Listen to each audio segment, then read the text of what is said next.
Bienvenidos.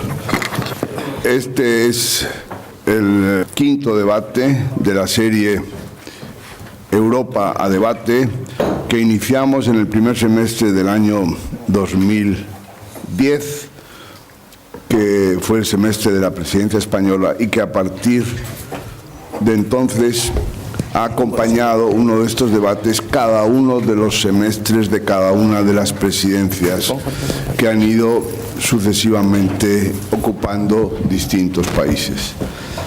Siempre buscando un ángulo que haya sido declarado prioritario por el país que tiene la responsabilidad de esa presidencia semestral. En este caso, la presidencia la ocupa Dinamarca. Y hay un programa que se les ha facilitado a todos ustedes y hay un moderador que es Antonio Calvo Roy, que es presidente de la Asociación Española de Comunicación Científica y de cuya competencia y energía enseguida tendrán ustedes noticia directa. Pero ahora ruego a la embajadora de Dinamarca, Lone Denker Bisborg, embajadora en Madrid de su país, que suba al estrado para para resumir algunas líneas de actuación y prioridades de la presidencia danesa en este área. Muchas gracias, embajadora. Primero quiero agradecer a la Fundación Carlos Amberes por haber organizado este evento. Es importante que debatimos Europa. Tenemos que buscar soluciones comunes y reconocer la importancia que tienen decisiones en la Unión Europea. Dinamarca ha asumido la presidencia en un momento en el que la Unión Europea se enfrenta a una de las mayores crisis de su historia. Y el objetivo principal, por tanto, es unir y reforzar la Unión Europea con vistas tanto a corto como a largo plazo. Es importante lograr resultados concretos que puedan hacer avanzar la Unión Europea y que puedan mostrar a los ciudadanos el valor y la necesidad de la colaboración europea. Tenemos que trabajar y colaborar para salir de esta crisis y crear las bases de una Europa unida, competitiva y próspera también en el futuro. Eso es el objetivo de la presidencia danesa. Nuestra presidencia se basa en 4 prioridades: una Europa responsable, una Europa dinámica, una Europa verde y una Europa segura. No voy a elaborar hoy sobre los elementos específicos de las 4 prioridades. Quiero solamente destacar que la presidencia danesa está promoviendo una agenda ambiciosa de fomentar un crecimiento verde y sostenible. Concretamente, estamos trabajando para llegar a un acuerdo sobre la Directiva de Eficiencia Energética, lo cual tendría muchos beneficios para Europa. Uno de los temas más importantes de nuestra presidencia es la negociación del próximo marco financiero plurianual 2014 a 2020 y por ello nos parece que la conferencia hoy es de gran interés. Deseamos un presupuesto con visión de futuro, donde se gaste mejor el dinero y que pueda impulsar el crecimiento, la creación de empleo y la innovación en Europa. Eso es lo que nos hará competitivos en el mundo globalizado. Espero que el debate hoy pueda dar contribuciones a esta agenda. Gracias.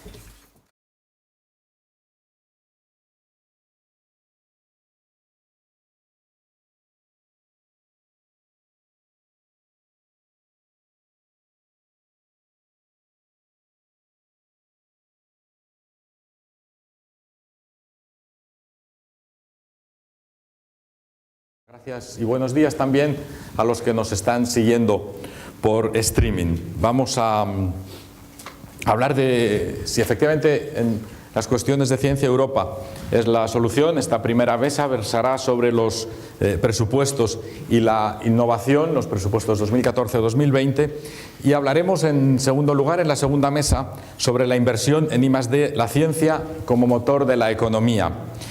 Desde luego la ciencia española siempre ha mirado a Europa, y mucho más en los tiempos recientes, y siempre, por cierto, con una cierta envidia. En fin, desde que a raíz del Plan Marshall se pusieron en marcha las primeras políticas científicas en Europa que dieron lugar al Manual de Frascati y posteriormente a CDE y a todas las políticas esas, nos hemos querido mirar en el espejo de Europa. Y hoy creemos, tal y como sugiere el título de esta primera sesión, que Europa es la solución. Porque, como decía Santiago Ramón y Cajal, para ser fuerte hay que luchar con los fuertes. Pero para ser fuerte también hay que tener presupuestos. Hay que tener continuidad en los presupuestos, algo que no siempre ocurre. Estoy seguro de que a lo largo de la mañana vamos a escuchar razones que apoyen esta idea, la de la continuidad. Y más en estos momentos en los que pasamos todos por situaciones tan difíciles que ponen a prueba las convicciones más profundas. En la segunda sesión veremos si la ciencia es el motor de la economía y si no estamos teniendo problemas parando el motor precisamente al dejarle sin la gasolina del presupuesto. Por dar un dato, el rescate de Bankia, la última cifra que sabemos, es 4 veces lo que los presupuestos generales del Estado asignan a I+D. Veremos, pues, cómo está este motor en España y en Europa. Como decía la embajadora, si se asignan adecuadamente esos recursos. Porque veremos también cómo se deciden las líneas prioritarias, quién las decide, qué papel juega la geopolítica europea en este campo que aparentemente es tan neutral. Vamos a empezar, sin más dilación, la primera de estas sesiones. Los ponentes hablarán en el orden que aparece en el programa. Tienen 10 minutos para exponer una primera intervención. Después mantendremos el diálogo entre todos, pero la idea es ceñirnos lo más posible. Tenemos la fortuna de contar hoy en esta sala con 10 personas reconocidas por su capacidad de síntesis, y eso nos va a permitir, sin duda, ceñirnos al tiempo y tener después un diálogo provechoso para todos. En primer lugar, Mario Collin, que es investigador García Pelayo del Centro de Estudios. Adelante. Muchas gracias por la intervención, por su introducción, y muchas gracias también por la amable invitación a participar en este foro. Yo voy a centrar mis 10 minutos, en esos 10 minutos voy a centrarme un poco en la pregunta ¿dónde estamos en la negociación sobre el nuevo marco financiero plurianual 2014-2020? Luego voy a mencionar algunos puntos claves del debate actual que tenemos y centrarme también en las líneas de conflicto con respecto al gasto I+D+I en el nuevo presupuesto comunitario. ¿Sí ponemos? Sí. Como saben ustedes, digamos, el punto de partida de la negociación del marco financiero plurianual 2014-2020 se puede ubicar con el acuerdo sobre las perspectivas financieras actuales 2007-2013 en diciembre del año 2005.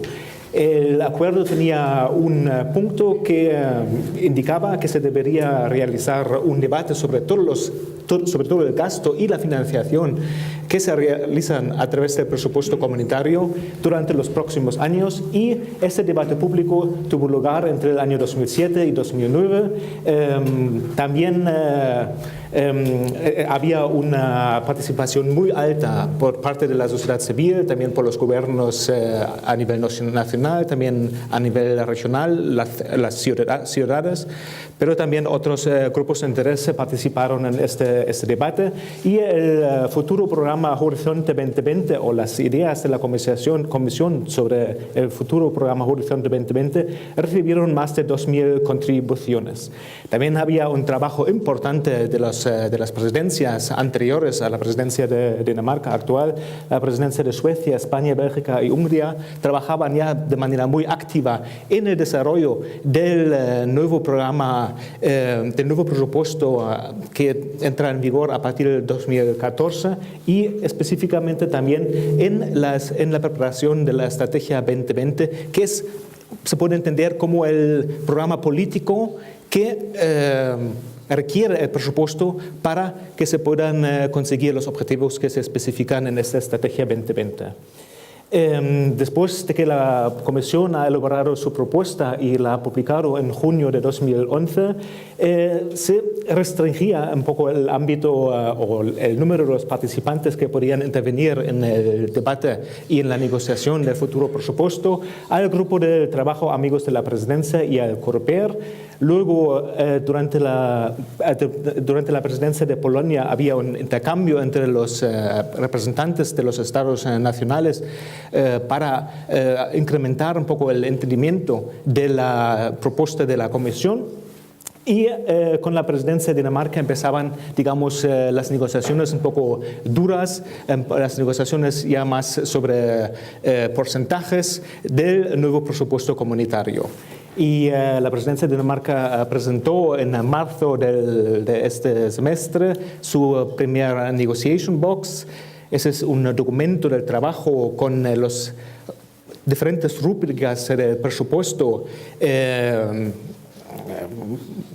marcados, los puntos muy conflictivos quedan abiertos, pero los puntos donde se llega ya a un acuerdo ya se llenan con cifras, o mejor dicho, con porcentajes ya un poco concretos. Y esperamos que el Consejo Europeo del 28-29 de junio da un salto más adelante en la negociación y prepara ya un poco el camino para el acuerdo final que se espera que va a llegar durante la presidencia de Chipre en el semestre que viene. Tenemos una novedad, tenemos varias novedades en esta negociación. En primer lugar, un papel muy importante del Parlamento Europeo, que participa en la codecisión al final del largo proceso de negociación. El papel del Parlamento Europeo ha sido también importante a la hora del debate durante todo ese proceso. Otra novedad de este proceso también es que tenemos 27 Estados miembros, que este proceso de negociación se lleva a cabo en un momento de austeridad muy marcado en los Estados miembros. Y si nos referimos ahora al debate, a los puntos claves y más concreto al debate sobre la futura política I+D+I, podemos confirmar que existe un alto consenso entre los Estados miembros de que el presupuesto comunitario debe asumir un rol más activo en esta política en el futuro. Pero yo digo, este consenso también, que en primer lugar parece muy positivo, también tiene un cierto peligro, ya que si tenemos un amplio consenso entre los Estados miembros sobre el rol del I+D en el presupuesto comunitario, existe también la posibilidad de que este consenso se convierta a una moneda de cambio para acomodar preferencias luego de Estados miembros que prefieren algunas rúbricas de gasto más específicas, como por ejemplo la PAC o la política de cohesión. Sabemos que existe un grupo de Estados miembros que se llaman Amigos de la Cohesión, que defienden con vehemencia el gasto en la cohesión, y también existen Estados miembros que defienden con vehemencia el gasto en la política agrícola común. Por otro lado, existen Estados miembros que demandan una reducción del presupuesto comunitario. En ese sentido, este consenso a favor del gasto en I+D+I puede convertirse también rápidamente en un consenso de la reducción en el gasto de I+D+I para acomodar luego los otros intereses de los Estados miembros. Este es un... Ese es una situación que ha pasado también en las negociaciones del marco financiero 2007 y 2013. Aquí vemos claramente que en las situaciones en la que estamos ahora, en el año 2005, cuando la presidencia presentó su primera propuesta un poco más concreta, que sería la presidencia de Dinamarca en esta negociación, ya había un recorte de 40% con referencia a la propuesta de la Comisión Europea. Y ese 40% contrasta con el porcentaje mucho más bajo en las otras rúbricas presupuestarias. Vemos aquí, esta sería la política de cohesión. Y aquí vemos la PAC, digamos, el primer pilar y el segundo pilar. El primer pilar, un recorte de 2% en la negociación. Al final se lleva al 2,6%, según la propuesta de la Comisión. Y la política de cohesión, un 8,5%, que contrasta bastante al recorte en la política de I+D+I. Por ello digo, si hablamos ahora de la propuesta de la Comisión de un incremento del gasto en I+D+I, este incremento también puede verse luego reducido durante el proceso de negociación, que aún no ha terminado. Otro punto clave que tenemos y que me gustaría mencionar también es el debate entre los Estados miembros, cómo definir el concepto de I+D+I. Porque tenemos por un lado el programa Horizonte 2020, que va a distribuir los fondos según los criterios de excelencia. Por otro lado, tenemos también en la política de cohesión un gasto previsto para I+D+I, que prevé un poco capacitar las regiones o los Estados miembros a incrementar sus capacidades para luego participar también en programas de I+D+I, del programa Horizonte 2020.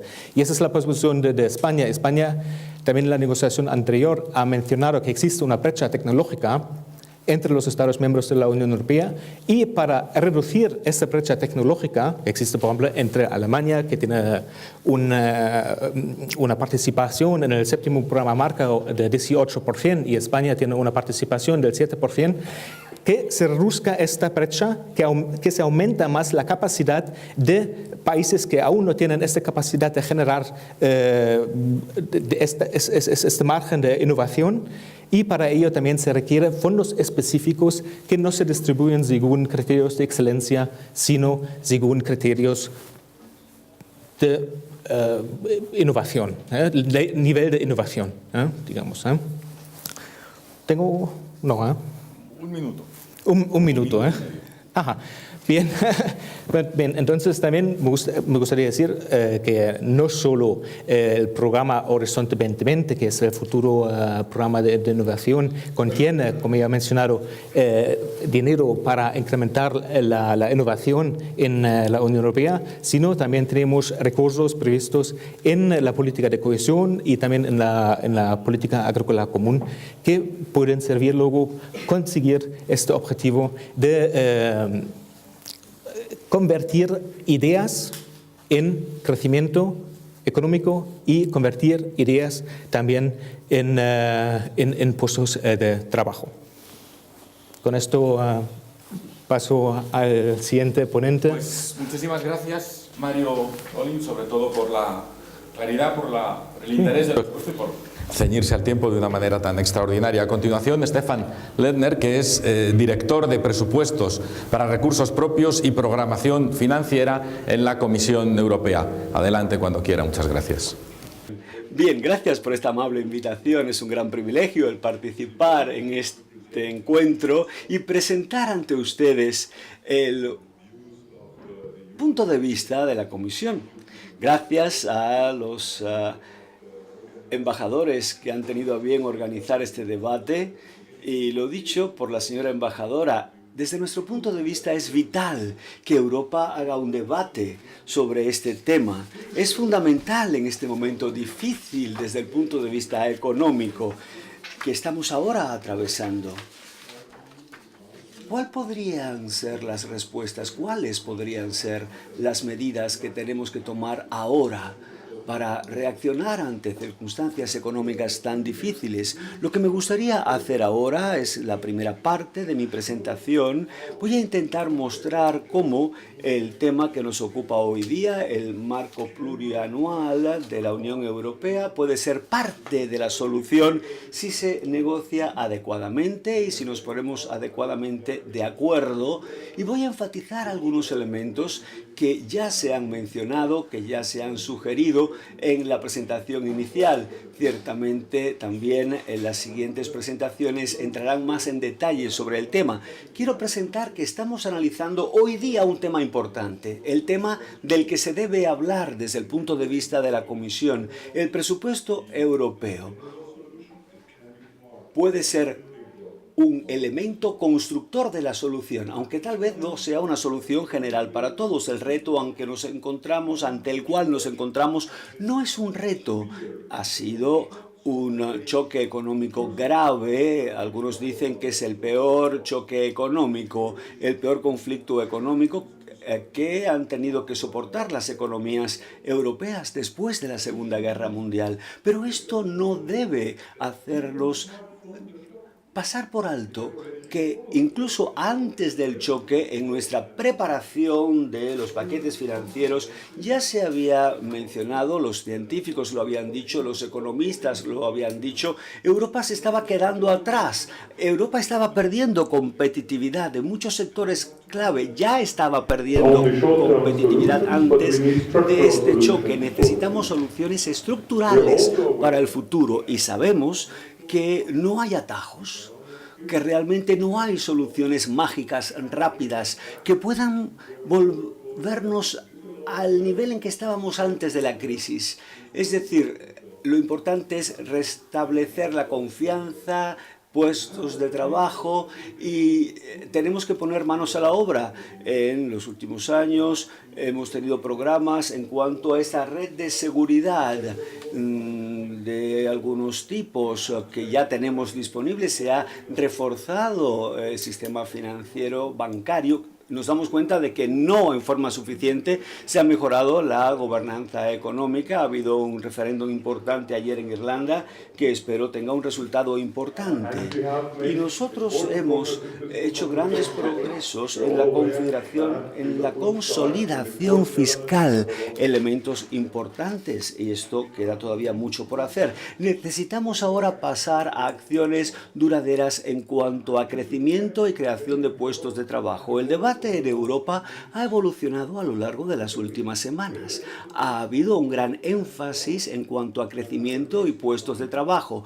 La cumbre en Bruselas, donde los estados han, diría yo, profundizado en esa comprensión mutua sobre los siguientes pasos que tendremos que dar. Todos están de acuerdo en que hay que centrarse ahora en crecimiento y creación de puestos de trabajo.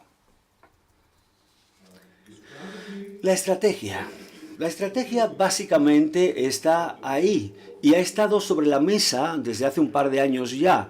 La estrategia Europa 2020, no hay duda alguna.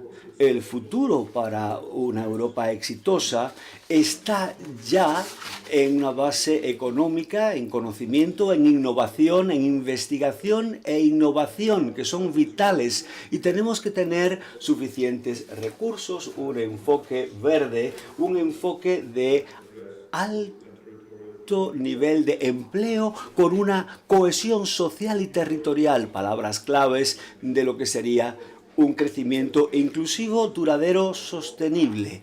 Entonces, vemos los objetivos, pero ciertamente hay un debate muy serio en cuanto a cuáles son los medios para llegar ahí, los medios para alcanzar estos objetivos. La Comisión Europea recientemente, en la cumbre reciente y en el Consejo Europeo de junio, ha enfatizado tres elementos para lograr estos objetivos. Un elemento es la estabilidad.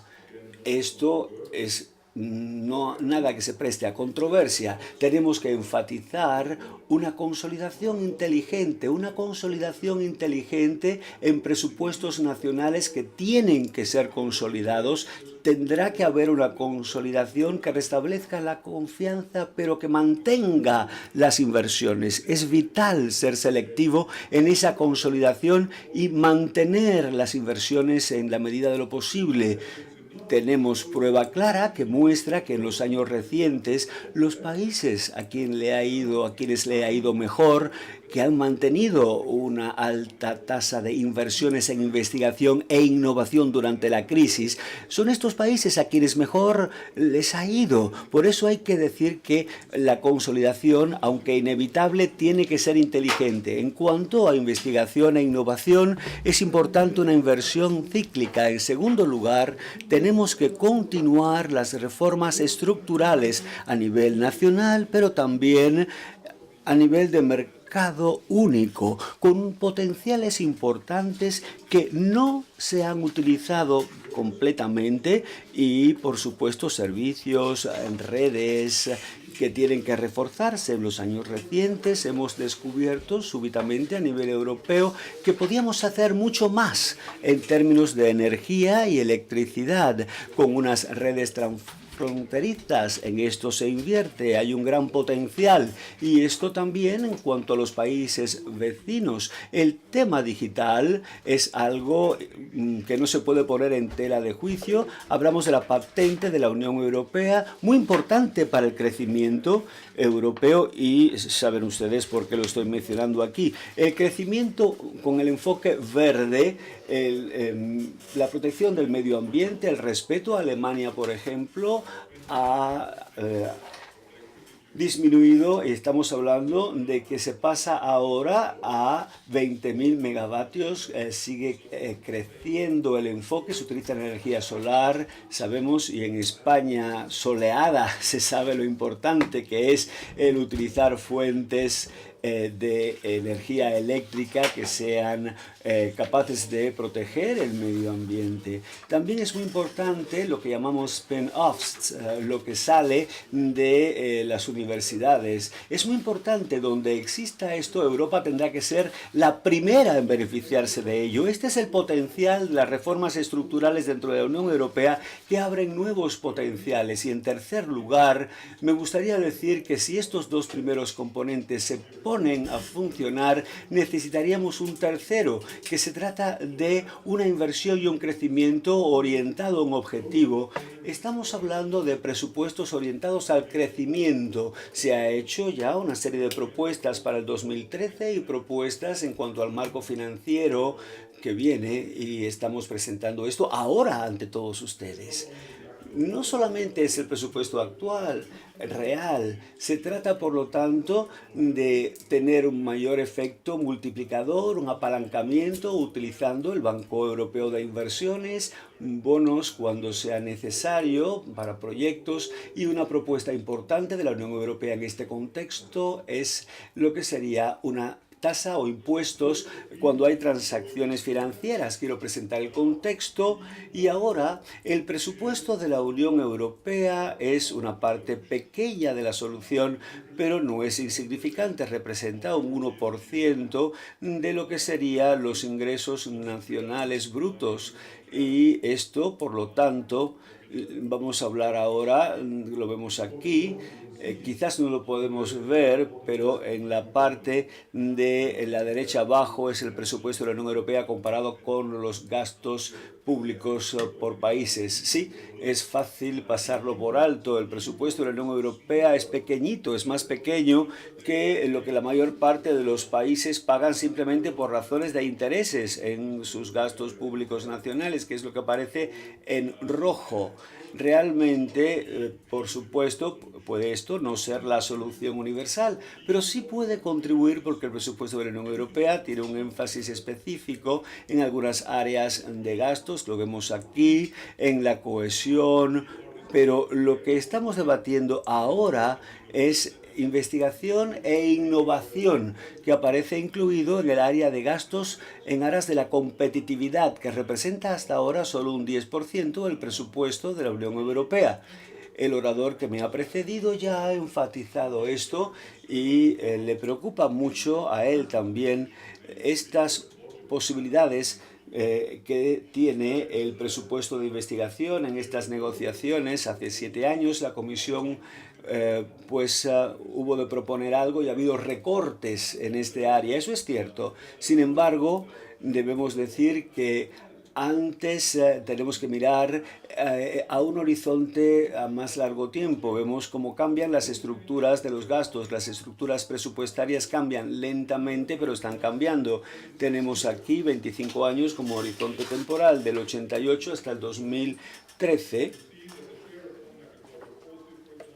Y la parte de la PAC ha bajado de un 60 a un 40%.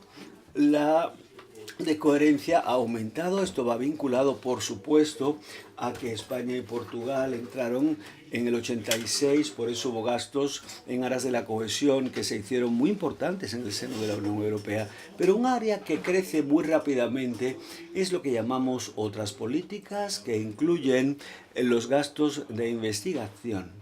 Entonces sí, pero no.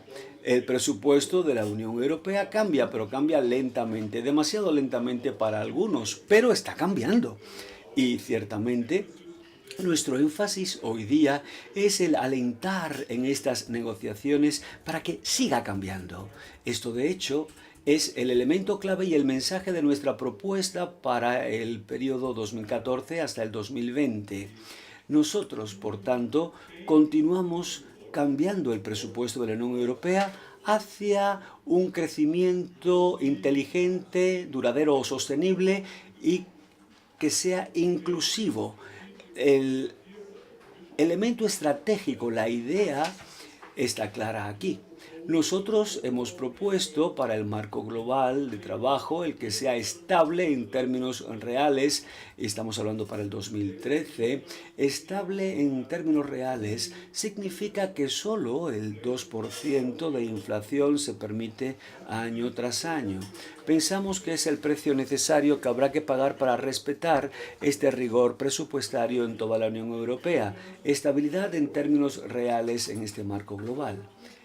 Los dos elementos fundamentales, la política agraria o agrícola común y cohesión, vemos una estabilidad que sería congelar la cantidad, es decir, ni un céntimo más para la PAC, ni un céntimo más para cohesión a partir de 2013. Congelar la cantidad en estas áreas, abrimos entonces un margen. Con esto abrimos un margen de maniobra que nos podría permitir invertir entonces en lo que crea valor añadido. Estamos hablando de gastos en investigación, gastos o inversión en innovación e investigación, una estabilidad con respeto, con rigor, pero un aumento nominal para abrir márgenes que se podrían utilizar, como proponemos, para invertir en investigación,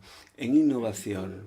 Y este es el marco, el aspecto que tiene, para los que nunca hayan visto un marco europeo, es una matriz numérica simplemente. No hay tantas cifras, pero sí contiene lo que Europa puede gastar en todas estas actividades hasta el 2020. Entonces, se trata, por tanto, de algo modesto, pero importante, una matriz muy importante. Las cifras clave se refieren a estabilidad en términos reales. Estamos hablando de 7 veces la cantidad de 2013, pero no menos.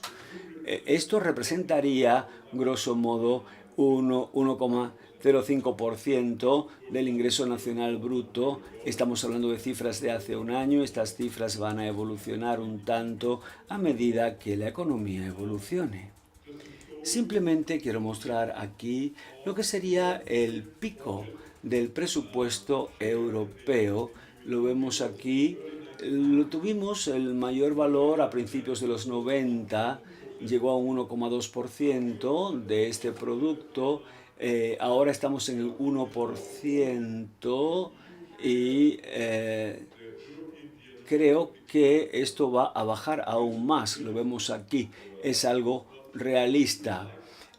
Bueno, lo tenemos aquí en Producto Nacional Bruto y creo que nadie quiere que sea una cantidad inferior, pero somos realistas y decimos que incluso esto es demasiado, según algunos Estados miembros que quieren cortar, reducir más, pero esto es tema de negociaciones en curso. Entonces, simplemente para hablar de algunos puntos clave, esta parte que se va disminuyendo, y lo vemos aquí, llega por lo tanto un tercio para agricultura, un tercio para cohesión y un tercio para todo lo demás que se considere importante. Ese es el desarrollo. ¿Y para qué se utiliza ese margen? Bueno, esto no se puede leer, pero es ambicioso pero realista. Vemos aquí las dos primeras cifras que nos muestran grandes ingresos en cuanto grandes cantidades en cuanto a aumentar la competitividad. Quiero decir, debo decir que tenemos que invertir más. Tenemos que invertir más en cuanto a seguridad de las fronteras y libertad. Se trata del tema de la migración y proponemos gastar más dinero en apoyar a los países vecinos. Apoyar a los países vecinos. El futuro socioeconómico dependerá mucho del progreso y de la estabilidad de los países vecinos. Y por eso hemos propuesto a la Unión Europea más dinero disponible para estas partidas presupuestarias. Estoy seguro que ustedes estarán bien informados de lo que sería el buque insignia, ¿no?, del proyecto. Estamos hablando de 80.000 millones, un 46% más de lo que tenemos hoy día en actividades comparables. Sé que se me termina el tiempo y me gustaría simplemente decir algo aquí. Cuando digo, lo clave no es solamente más dinero. Lo clave es la simplicidad, el gastar mejor, centrarnos en otras cosas y trazar el puente hacia la innovación. Hemos visto tantos estudios que muestran que Europa es muy buena en muchas áreas en la investigación básica.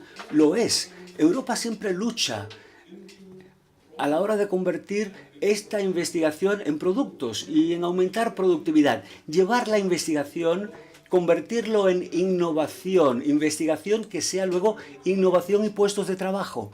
De esto se trata. Estamos intentando, por lo tanto, pasar de la investigación básica, fundamental, a empezar estas pequeñas empresas que de ello se derivan y que producen nuevos productos que llegan al mercado. Y nuestro programa, esperamos, estará integrado y será algo que funcione en este sentido. El otro buque insignia, y lo vemos aquí, es conectar a Europa. Hay que invertir más en la infraestructura, no solo de transportes, sino también en la energía. Y vemos aquí el resto de la presentación, está en una carpeta que se ha distribuido y quizás pueda volver a alguno de estos temas a la hora del debate. Debo decir que personalmente me he comprometido en cuanto al impuesto de transacciones financieras que se ha propuesto por la Comisión. No puedo dejar de mencionarlo, es muy importante que lo mencione hoy.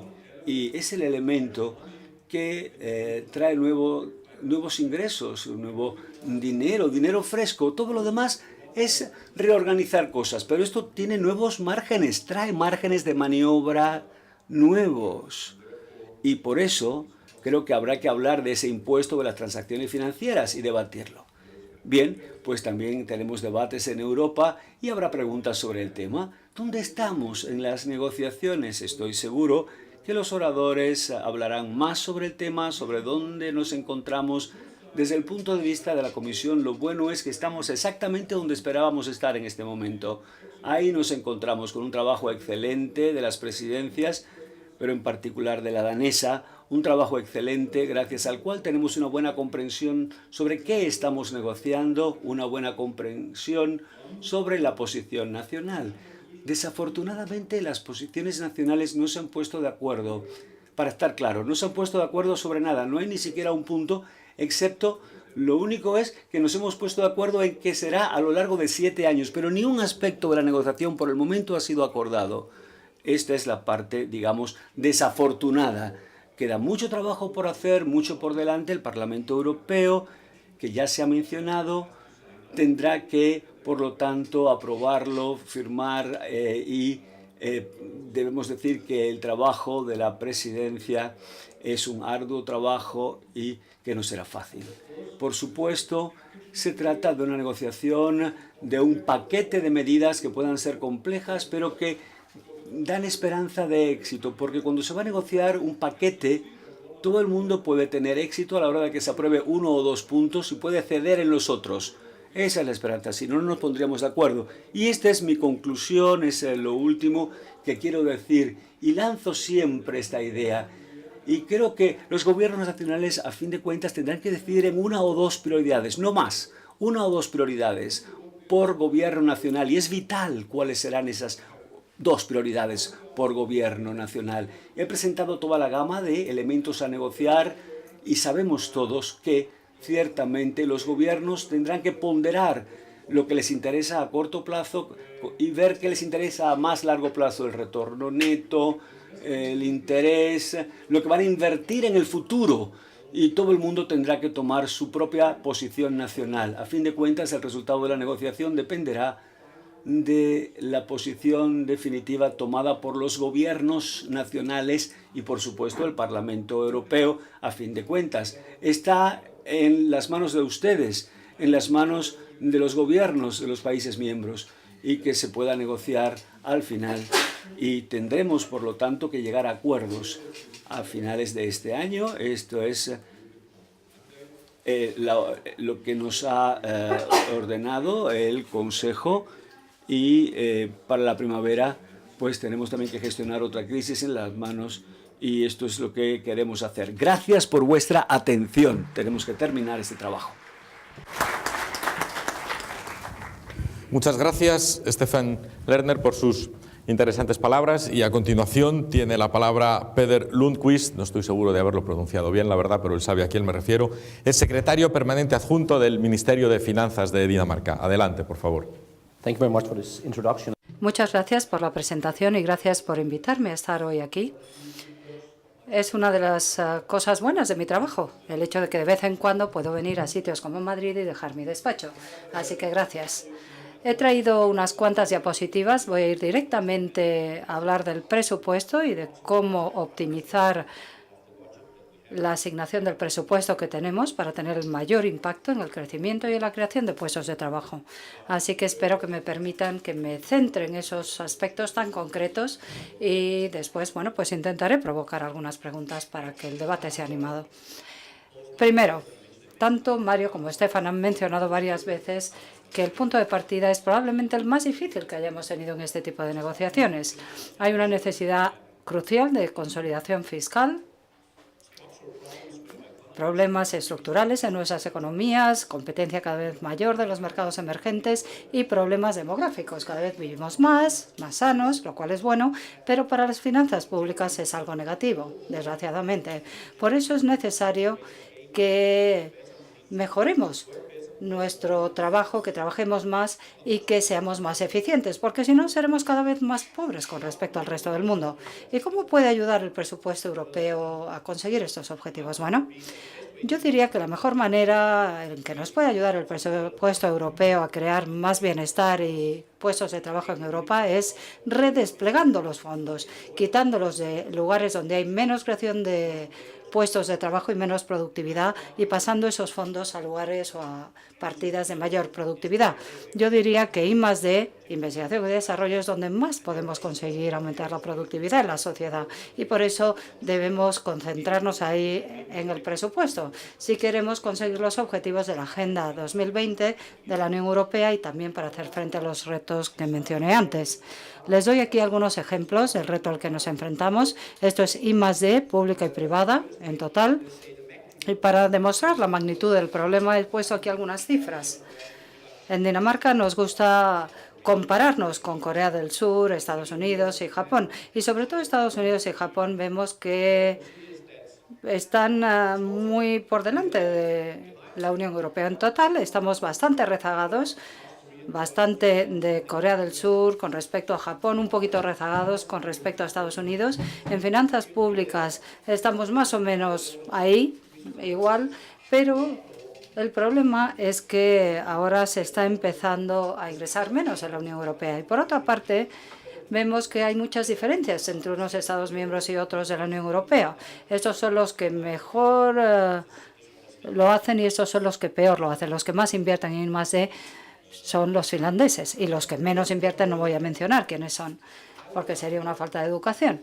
Pero bueno, yo lo que creo es que para enfrentarnos a estos retos tenemos que invertir más en términos relativos en I+D, si queremos conseguir ese aumento de productividad que es tan necesario para el futuro.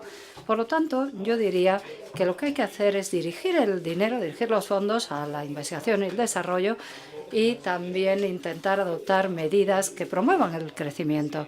En el pasado utilizamos el dinero de los fondos estructurales por ejemplo, infraestructura. Y la infraestructura, claro que es muy importante para el crecimiento. Stefan Derner ya lo mencionó y yo no voy a ponerlo en tela de juicio, pero yo creo que ha llegado la hora de ver estos fondos estructurales como instrumento para invertir en las personas, en habilidades, en competencias y no solamente en carreteras y ese tipo de cosas. Al menos esta es nuestra postura, la postura danesa.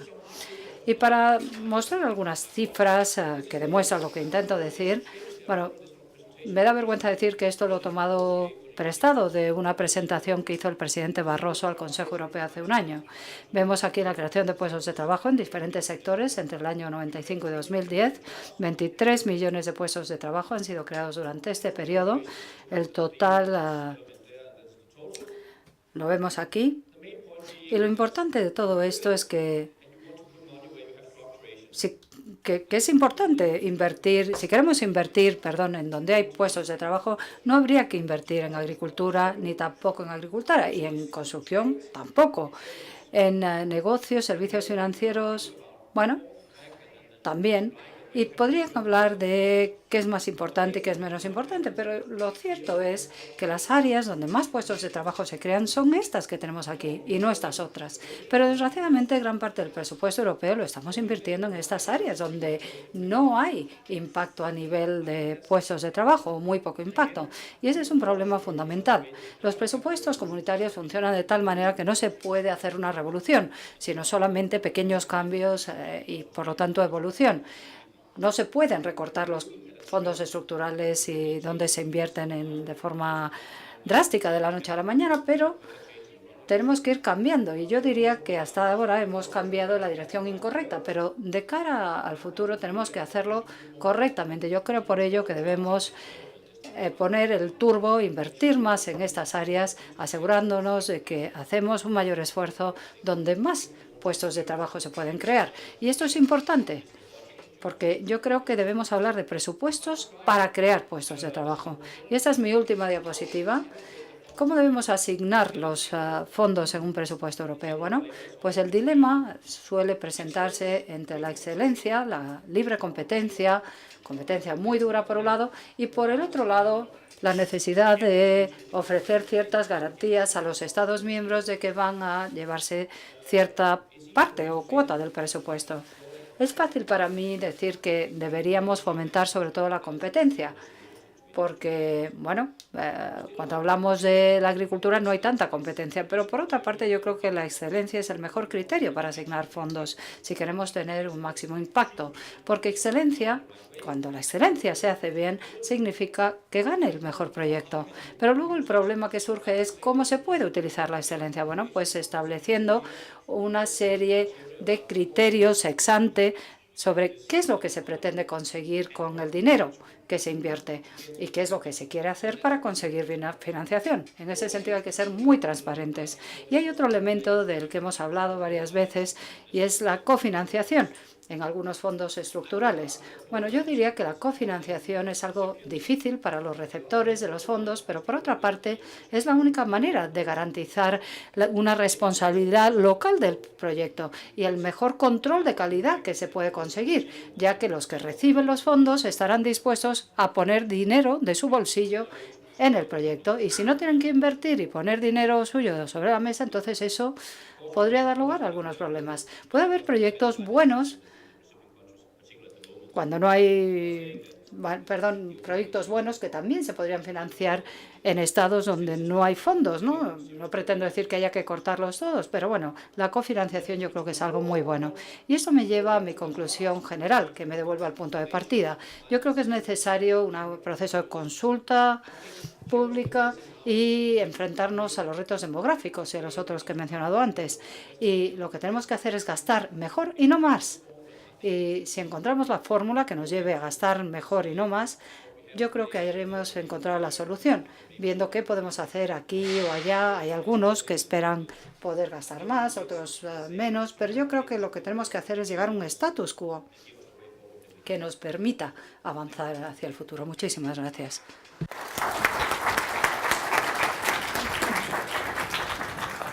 Muchas gracias, Pedro Lonquín, por su sugerente exposición. Vamos a finalizar ahora con José María Piñero, que es director general de Fondos Comunitarios en el Ministerio de Hacienda y Administraciones Públicas de España. Adelante. Buenos días, muchas gracias por haberme invitado a este interesante mesa redonda.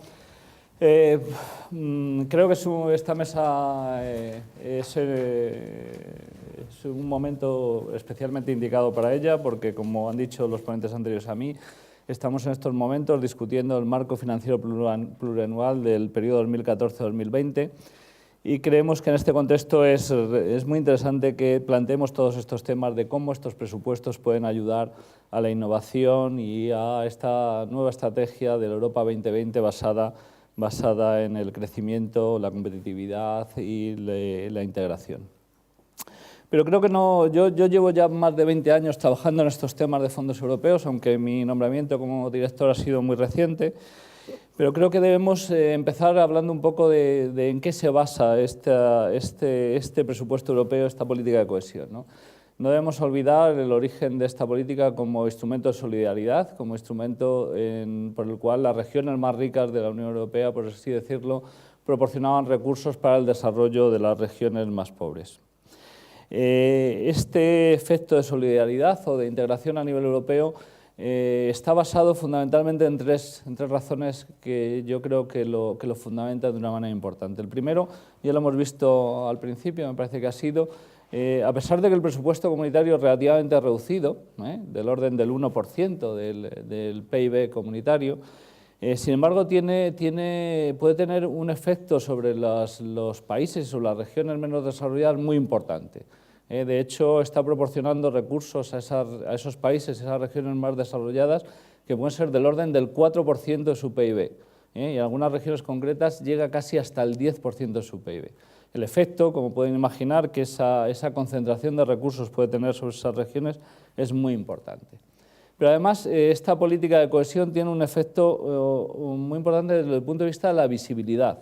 La Unión Europea, aparte del euro, probablemente es poco percibida por los ciudadanos. Y esta política de cohesión es quizá uno de los elementos que más hacen visible la Unión Europea en los propios países, ¿no? Para que los ciudadanos vean que existe y que es útil la Unión Europea. Y finalmente, yo creo que en relación con lo que estamos hablando es quizás lo más importante, el efecto palanca que esta política de cohesión tiene. Efecto palanca en el sentido más que multiplicador, que evidentemente lo tiene, en el efecto de orientar, en cierto modo reorientar las políticas de los Estados miembros en unas determinadas direcciones. Este efecto fue muy evidente en España, por ejemplo, en los años 90, donde la concentración de inversiones, por ejemplo, financiadas por la Unión Europea en sectores como el medio ambiente, que entonces no estaba muy desarrollado en España, pues provocó temas como el Plan Nacional de Saneamiento y Depuración, pues se pusiera en marcha con una financiación prácticamente basado en una financiación europea. Y con un 25% de financiación europea, pues pusimos en marcha un plan que era 4 veces más grande para depurar España, con resultados bastante evidentes, evidentemente todavía quizás por finalizar, pero que dieron un salto adelante muy importante en ese tema y en otros muchos, como bueno, ya han visto ustedes lo que se ha hablado de las infraestructuras. Lógicamente hemos vivido un proceso en el cual esta política de cohesión ha evolucionado desde una política que entonces se llamaba de desarrollo, ahora se llama de crecimiento, pero probablemente es algo muy parecido, ¿no? Que se basaba en unas grandes infraestructuras, ¿no? Ahora hemos pasado a una fase en que pasamos de esa financiación de infraestructuras a financiar prioridades que van más relacionadas con el crecimiento, el empleo y la competitividad. Eso ya viene la estrategia de Lisboa, como saben, de los años 2000, que realmente ya se está plasmando en esta financiación europea, como ha ocurrido en este periodo, en el periodo que estamos actualmente, en el periodo 2007-2013, donde pues ha habido este cambio en las prioridades de inversión desde las infraestructuras hasta otro tipo de proyectos más relacionados con el I+D+I, con la transferencia de tecnología, la sociedad de la información, etc. Por ejemplo, ahora les podría decir que el 75% de las inversiones financiadas con los fondos europeos, fundamentalmente con el Fondo Europeo de Desarrollo Regional, el FEDER, que es el instrumento financiero más importante, pues el 75% de las inversiones financiadas ya están en línea con lo que era la estrategia de Lisboa del año 2000, y concretamente un 30% de la ayuda FEDER pues se dedica a I+D+I en España, sociedad de la información, etc. Se han duplicado los fondos dedicados a este tipo de inversiones en un contexto de fondos decreciente, lo cual evidentemente tiene más mérito, ¿no? De hecho, creemos que el impacto de los fondos europeos en este tipo de proyectos de I+D+I, innovación, sociedad de información, transferencia de tecnología, es muy importante. Según nuestros propios estudios, representa aproximadamente los fondos europeos dedicados a estos temas representan aproximadamente el 7% de la inversión total en estos temas en España, y si nos hablamos de la inversión pública, podríamos estar hablando del orden del 15%. Y en las regiones menos desarrolladas todavía ese impacto es mayor, y podríamos estar hablando de un 16% de la inversión total en estos temas de I+D+I, sociedad de la información, transferencia de tecnología, etcétera, financiada con fondos europeos, y un 25% de la inversión pública. O sea que prácticamente la cuarta parte de la inversión en I+D+I y sociedad de información en las regiones menos desarrolladas de España está financiada en estos momentos por fondos europeos. Lógicamente eso tiene una enorme relevancia y significa un cambio muy importante en esas prioridades desde el paso de la financiación de las infraestructuras a otro tipo de proyectos. Ahora estamos en la época de la Estrategia Europa 2020, que ya han oído ustedes hablar mucho, de la cual, pues sus tres grandes prioridades, como hemos visto, que en español se traduciría algo así como crecimiento inteligente, crecimiento sostenible y crecimiento integrador, que busca, ya en estos momentos busca el hacer de la cohesión y de la competitividad un binomio inseparable. En estos momentos, pues estas dos cosas ya no son parte de conceptos distintos, sino que se integran, como ya digo, en estas tres famosas palabras, o en estas tres famosas frases del crecimiento inteligente, crecimiento sostenible y crecimiento integrador. ¿Qué retos tenemos frente a estas nuevas prioridades? Pues primero podría hablar de tres retos globales, que podrían ser, el primero de estos retos globales yo le llamaría la transparencia. Tenemos un reto importante de hacer cada vez nuestras acciones más transparentes, más fáciles de explicar a la sociedad, que la sociedad las comprenda y las conozca y por tanto pueda participar en ellas. Un segundo reto global que sería la mejora de la gobernanza. Tenemos que ser capaces de gestionar de una manera más transparente, como he dicho antes, pero también más eficaz y más controlada, por así decirlo, todas estas acciones. Y luego una gestión de las políticas públicas basada en los resultados, más dirigida, más focalizada hacia los resultados. Estos serían los tres grandes retos globales. Pero hay otros retos, y en este caso me perdonarán que baje un poco más al terreno, a la tierra, que es realmente lo que nos importa, ¿no?, de cara a la próxima negociación de los marcos. Evidentemente España en esta negociación está planteando una política, una estrategia, por así decirlo, de maximizar sus recursos, evidentemente como todos los países, pero no solamente eso, nosotros no vamos a renunciar, por supuesto, que ni a uno de los euros que consideramos que nos correspondan para propiciar ese crecimiento, especialmente en relación con una coyuntura que no nos es especialmente favorable, pero tampoco renunciamos, como ya digo, a los retos que vienen derivados de estas nuevas orientaciones.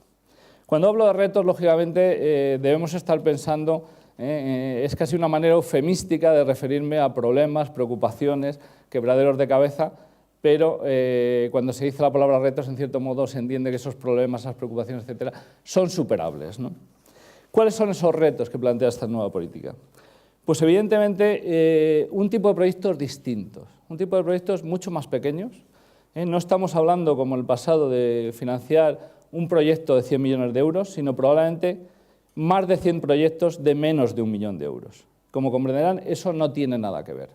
Financiar un proyecto de infraestructura, una carretera, un puerto de 100 millones de euros es mucho más fácil que más de 100 proyectos y de tipo pequeñito. Esos proyectos evidentemente tienen su vida propia, y cuando tienen su vida propia quiere decir que crecen un poco cuando quieren y mueren muchas veces no de muerte natural, sino por accidentes que pueden ocurrir, multitud de accidentes que pueden ocurrir a lo largo de su vida. Evidentemente el tipo de gestión de estos proyectos no tiene nada que ver con el de los grandes proyectos de infraestructura del pasado. Pero además esos proyectos normalmente tienen resultados que en ocasiones son intangibles. Se habla en la presentación de esta jornada del capital intangible. Pues evidentemente hay muchos resultados en temas de capital humano, calidad de diseño, etcétera, de estos proyectos que son muy importantes desde el punto de vista del crecimiento, pero que son muy difíciles de cuantificar. Y por desgracia eso es algo que no va muy allá con la filosofía con la que actualmente se plantean la financiación y que luego veremos. Y luego finalmente también estos proyectos tienen plazos de maduración que muchas veces exceden incluso esos 7 años del periodo 2014-2020, que parece un periodo enorme, un periodo muy largo, parece raro que la Unión Europea establezca sus perspectivas un periodo tan largo, pero para este tipo de proyectos muchas veces ese periodo se nos queda corto, se nos escapan los resultados de esos proyectos que, como ya digo, tienen su vida propia y su vida relativamente complicada y sobre todo cada uno la suya. Cuando estamos hablando de cientos o incluso de miles de proyectos, pues esos plazos pueden ser hasta cortos. ¿Qué ocurre, por tanto? Ocurre que tenemos en estos momentos, y quizás, ya digo, aparte del reto cuantitativo de los euros que nos tocan o que no nos tocan, plantea el reto de cómo acomodar los instrumentos financieros que tiene la Unión Europea a este nuevo tipo de prioridades. Estamos, y perdónenme el topicazo, hablando de cómo hacer proyectos del siglo XXI con instrumentos del siglo XX, porque hay que reconocer que los instrumentos que tenemos ahora, el FEDER, los fondos estructurales, están en gran parte concebidos como instrumentos del siglo pasado y con los cuales queremos afrontar unos proyectos que son más bien del siglo XXI, con otro tipo, con mucho de creatividad, con mucho de ingeniería financiera, como se ha oído hablar, con mucho tipo de características de ese tipo. Para eso, lógicamente, no nos queda más remedio que trabajar duramente en la regulación de los instrumentos, de los fondos, y buscar unos fondos que se acomoden más a este tipo de proyectos. Eso significa una simplificación de la gestión.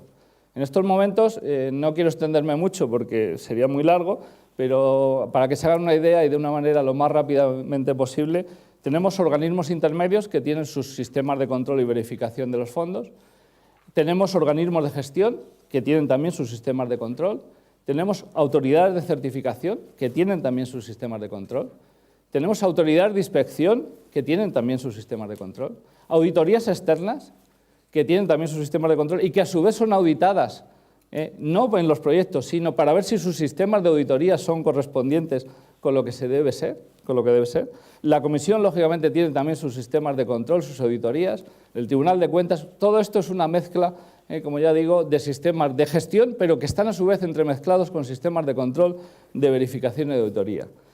Es relativamente complicado. Tengan en cuenta además lo que esto supone en cuanto a recursos dedicados a la gestión y al control, a la verificación de todo este tipo de proyectos, cuando hablamos ya, como decía antes, no de un proyecto de 100 millones, sino de 100 proyectos de 1 millón. Dense cuenta de lo que esto supone, y además en un momento en donde las administraciones se están reduciendo y los fondos, por desgracia, y en el caso de España, tienen también esa tendencia. Hace falta también una mayor flexibilidad en la concentración temática, en los temas a los que vamos a dedicar nuestros fondos. Yo sé que cuando por parte de los Estados miembros se habla de flexibilidad en la concentración, todo el mundo está entendiendo que lo que queremos es financiar infraestructuras. No es cierto. Es cierto que lo que sí queremos es tener vías de escape, porque estos proyectos, como ya he dicho antes, son de una gestión y de un control y de una puesta en servicio complicada, y si no tenemos vías de escape, lo único que podemos conseguir es a lo mejor perder recursos, y a eso sí que no estamos dispuestos de ninguna manera. Y finalmente, quizás otra reflexión, y es lo que nosotros llamamos las opciones para todos. En España en estos momentos se encuentra en una situación que podríamos decir relativamente incómoda.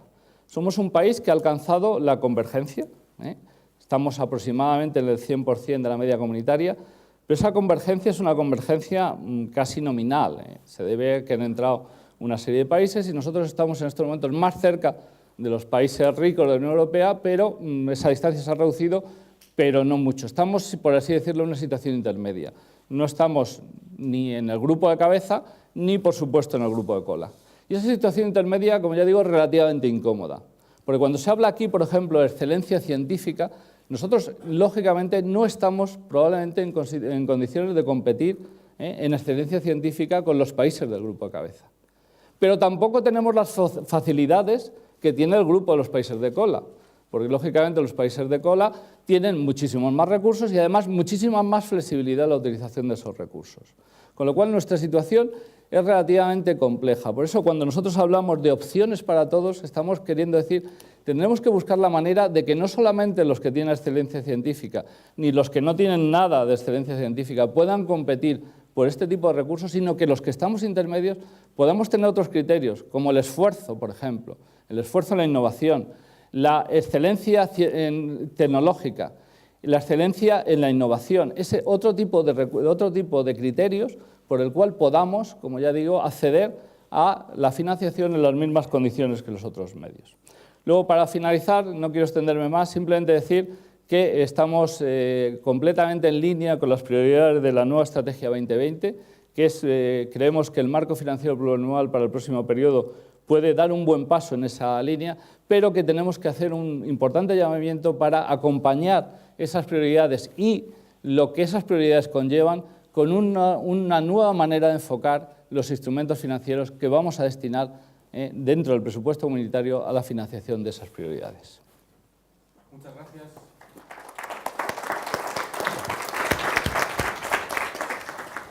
Muchas gracias, José María Piñero. Sin duda, cualquiera de las 4 intervenciones daría para hacer un coloquio sostenido. Vamos a tratar de irlas mezclando. Ustedes, por supuesto, hablan en cualquier momento, se interrumpen. A mí me gustaría empezar con una pregunta para los 4, a la vista de sus intervenciones. Dado el terreno científico que pisamos y la paradoja de Alicia, lo rápido que se mueve el terreno, ¿hacemos lo suficiente para seguir en el mismo sitio? Hay que hacer mucho para seguir en el mismo sitio. A la vista de lo que han dicho, ¿ustedes consideran que es suficiente, que deberíamos hacer más, debemos conformarnos, debemos apretar? ¿Es para sentirse satisfecho lo que hacemos? Los datos que daba Peter Lusky, la verdad, ha dejado fuera China, que nos está adelantando también, ha tenido la delicadeza, dado el país en el que estamos, de no colocar por países lo que corresponde a la Unión Europea, lo que le agradecemos, pero es bastante cómo puede la Unión Europea salvar esas distancias internas. Me gustaría una respuesta de cada uno de ustedes a esta cuestión primera. Adelante, Mario. Muy bien, muchas gracias. Yo estoy convencido, y así también ha sido diseñado el presupuesto según la propuesta de la Comisión, ese presupuesto puede ayudar a reducir la brecha que tenemos en el desarrollo de I+D+I con regiones como Estados Unidos o Corea del Sur. Por otro lado, también tenemos que cambiar la cultura, y esa ha sido también una conclusión muy clara de la presentación, que el ámbito empresarial no juega el mismo rol en Europa que en otras regiones del mundo, y también se debe incentivar este ámbito de las empresas, no solo de las pymes, sino también el ámbito industrial, para apoyar, digamos, de conseguir ese crecimiento en I+D+I, de crear innovación y luego convertir esta innovación en puestos de trabajo. Pero, como ya ha dicho también el señor Elena, al final depende de la negociación entre los Estados miembros si vamos a tener al final de este año probablemente un presupuesto con el que podemos trabajar, con el que podemos conseguir los objetivos que nos hemos puesto. En el orden que les parezca, sobre si es suficiente el esfuerzo que hacemos, yo, vamos, ya he dicho con algunas cifras la magnitud del esfuerzo español en este periodo anterior. En el próximo periodo, lógicamente, haremos más esfuerzo, pero sí que quiero hacer un poco hincapié en el tema de que realmente Como se desprende de mi intervención, quizás podríamos hacer más esfuerzo, pero el problema para hacer ese esfuerzo es que muchas veces, si intentamos lanzar iniciativas más creativas, nos tropezamos con importantes problemas de gestión. Por eso, cuando hablas de suficiente, creo que hacemos esfuerzo suficiente teniendo en cuenta los instrumentos que tenemos. Esa sería mi respuesta. Si pudiéramos poner en marcha nuevos instrumentos probablemente más flexibles y más adecuados a este tipo de prioridades, probablemente podríamos hacer más esfuerzo. Luego volveremos sin duda sobre eso.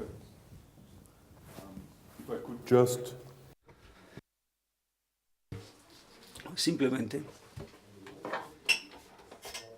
me gustaría decir que en cuanto al gasto del presupuesto, hemos visto sectores públicos en Europa que no están tan por detrás de lo que hacen otros en cuanto a inversión en investigación. Claro, esto es diferente. El coste también es diferente de un país a otro. Cada país tendrá que decidirlo. Son sus propias responsabilidades, cuáles son las prioridades.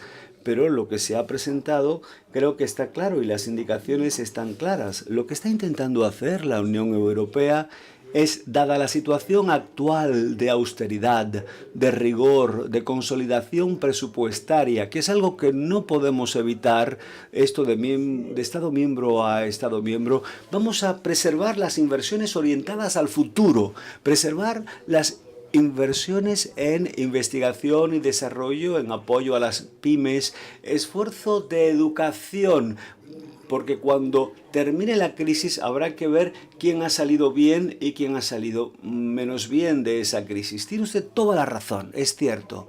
Aparte de la crisis, Europa durante la última década ha ido perdiendo terreno ante muchos otros competidores. Algo de esto, digamos que es inevitable, porque vienen pues de un nivel muy bajo y están recuperando, están avanzando. Eso es bueno para ellos, es bueno para la economía mundial, pero por supuesto se hacen competidores nuestros y tenemos que estar a la altura de ese reto.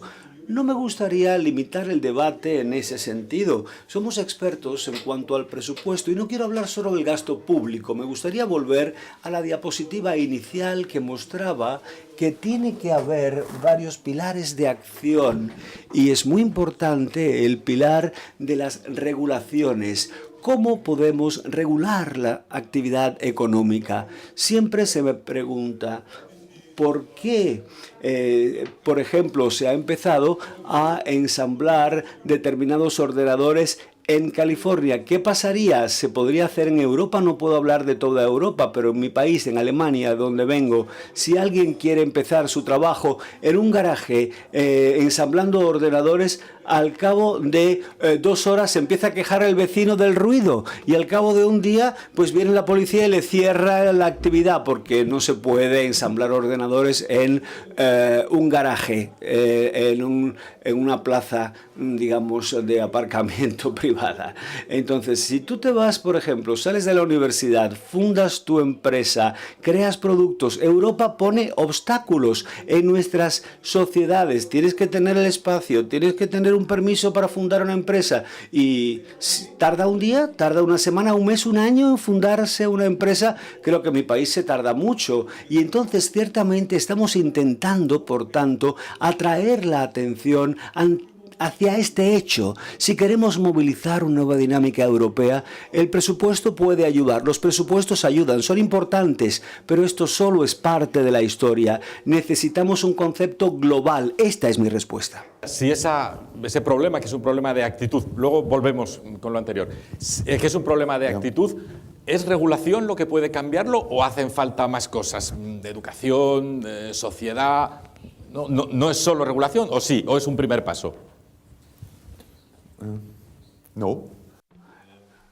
Yo creo que soy muy cuidadoso en lo que digo. porque puede haber la trampa, caer en la trampa de pensar que simplemente vamos a desregular, a quitar reglas y que todo sería mejor. No, tampoco caigo en esa trampa.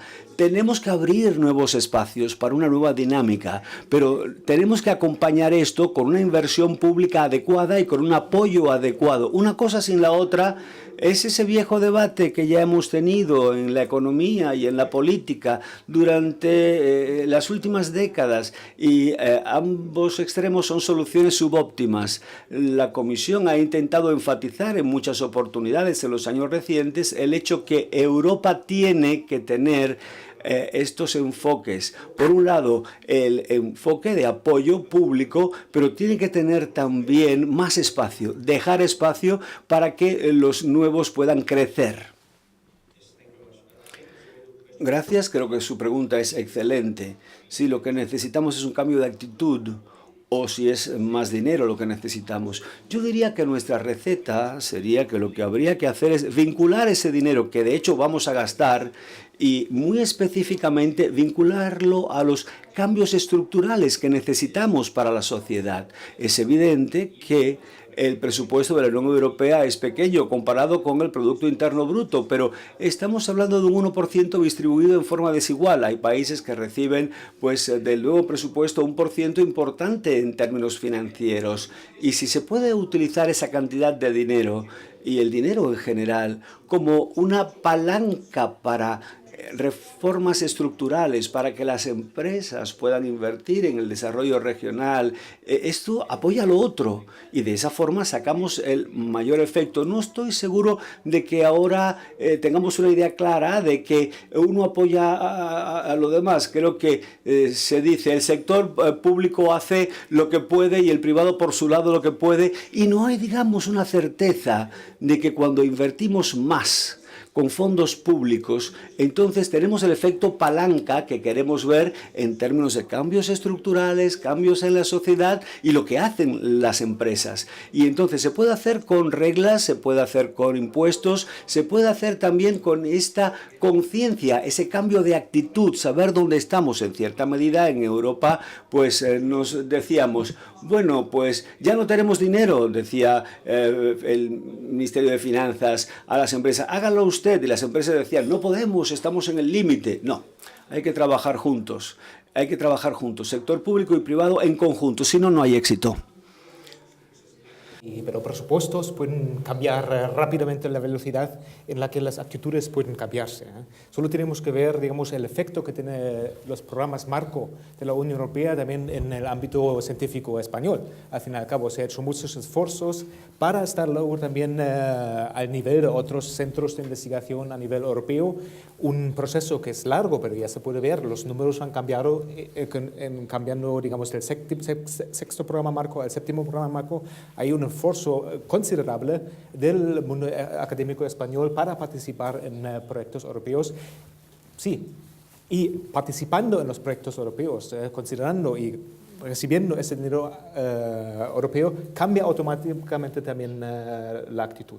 Porque creo que investigadores que han participado una vez en un proyecto del séptimo programa marco siguen en esta rutina y siguen según los objetivos que se establecen a nivel europeo, según los criterios de gestión europeo, y ahí cambia una actitud tremenda que se traslada al fin y al cabo también a nivel nacional o regional. Muchas gracias. Hay dos palabras que han salido varias veces. Me gustaría volver sobre estos temas. Por una parte la gestión y por otra la excelencia. Han salido prácticamente en todas las intervenciones la gestión, en muchas ocasiones como problema. Parece un problema de gestión de la ciencia, no tanto, por tanto, de tener investigadores capaces, ideas, sino de cómo se gestiona eso. ¿Qué está haciendo Europa, qué están haciendo los países para solucionar ese problema de gestión? Les pido también a todos una valoración de este asunto, en el orden que les parezca. ¿Qué hace y qué debe hacer? Yo tengo, y digo que durante 3 años he estado trabajando en la gestión financiera del marco, el programa marco sobre investigación. Conozco, estoy al tanto, lo sé, que se trata de algo muy complejo, un programa complejo Y sé también que hay muchos documentos que tiene que rellenar el que solicita el apoyo financiero, que lleva tiempo, y sé que muchos científicos y que muy buenos equipos se preocupan y dicen que a pesar de todo ese esfuerzo, toda esa inversión de tiempo y esfuerzos, pues no llegan a ello. En cierta medida, algunos de estos problemas no son resolubles, debo ser sincero. Digamos que un programa europeo de investigaciones, por su propia naturaleza, es transfronterizo a nivel europeo. Y es necesario, y decimos que es más complejo comparado con lo que se puede hacer al nivel de una universidad o un país. Yo he hablado con el rector de una universidad en Austria que me decía, si necesito más dinero, llamo a mi ministro y en 15 minutos tengo más dinero. ¿No es algo fantástico? Entonces, ¿por qué voy a pedir el programa marco europeo y la ayuda del programa marco si tarda un año y no me garantiza el éxito? Yo le dije, bueno, usted como rector de la universidad recibe este apoyo porque goza usted de un gran prestigio, confía el gobierno en usted, ha hecho un gran trabajo nacional, pero lleva tiempo el alcanzar ese prestigio, esa confianza a nivel europeo también. Es su opción si quiere seguir haciéndolo a nivel nacional o si quiere usted formar parte del programa europeo. Pero si toma la decisión verá que no es tan difícil como parece al inicio, hay que trabajar en ello. En España, las universidades españolas, y lo he mencionado, realmente han tenido un gran éxito a la hora de recorrer ese largo camino. Ha sido un largo camino, pero los éxitos son medibles. Yo simplemente quería actualizar un tanto la información en ese sentido, acorde a las cifras más recientes de que dispongo. Digamos que la parte de España en fondos del programa europeo es ahora más importante que lo que tiene España en cuanto a la contribución respecto al PIB europeo. España ha cruzado el umbral, digamos, en una forma positiva, en que se ha hecho un agente importante en el programa marco de investigaciones y está creciendo la importancia de España. Es decir, que esa parte podría aumentar aún más. Estoy de acuerdo, España todavía puede, digamos, no haber llegado ahí, pero tampoco está en posición de inicio. No, ha hecho un progreso importante. ¿Qué podemos hacer para simplificar el acceso a estos fondos europeos? Tenemos una larga lista de propuestas elaborada con expertos sobre cómo se puede simplificar el acceso al programa marco, cómo, digamos, se puede simplificar toda una serie de reembolso de los costes ocasionados. Y cuando hablamos con los gobiernos nacionales, a veces no les gustan las soluciones simples a los gobiernos. Cada gobierno tiene su propia preocupación, lo multiplicas por 27 y llegas a una solución, un resultado muy complejo. Entonces, un ejemplo, nuevamente, más de mi propio país, es que estamos proponiendo digamos, el que se pueda hacer en una cantidad forfetaria, digamos, una cantidad fija de compensación económica que será la forma más fácil, digamos, de hacer un reembolso de digamos, de esa inversión. El gobierno alemán se opone porque dice que esto, pues, en comparación a los que gastan más o menos, si a todo el mundo le das una cantidad forfetaria, el que invierte más está menos compensado que el que ha gastado menos. Y entonces, bueno, si se hace una negociación de 27, al final de cuentas es complicado. Pero vamos a echar una ojeada a las propuestas para el programa Horizon 2020, Horizonte 2020, y veremos que se espera simplemente lograr que las simplificaciones lleguen al proceso real de negociación. Una de las...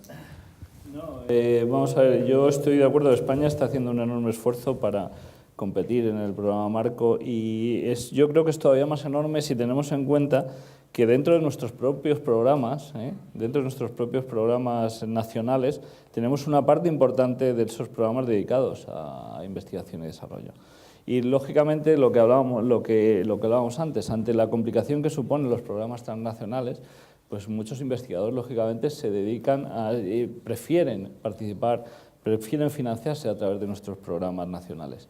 con lo cual estamos estableciendo una especie de competencia interna realmente no muy productiva, ¿no? En el sentido de que si financiamos por un lado, pues lógicamente nos quedamos sin fuerza, por así decirlo, para competir a nivel europeo. Y a pesar de ello, estamos mejorando y estamos llegando. Yo no soy tan optimista, creo que no hemos llegado todavía a nuestra participación en PIB, pero ya debemos estar muy cerca de nuestra participación en el programa Marco en relación con nuestra participación en PIB. Ya digo, con este esfuerzo añadido de que el 30%, como decía yo aquí, estamos dedicando entre los programas nacionales ya a este tipo de prioridades. Luego, realmente, claro, ¿qué pasa? Que nuestros programas, como decía, desde el punto de vista de la gestión, son un poco más flexibles. A pesar de toda esa locura de controles y de autoridades que intervienen, son más flexibles, más fáciles, por así decirlo, de implementar que los programas Marco. Realmente los proyectos con los programas Marco.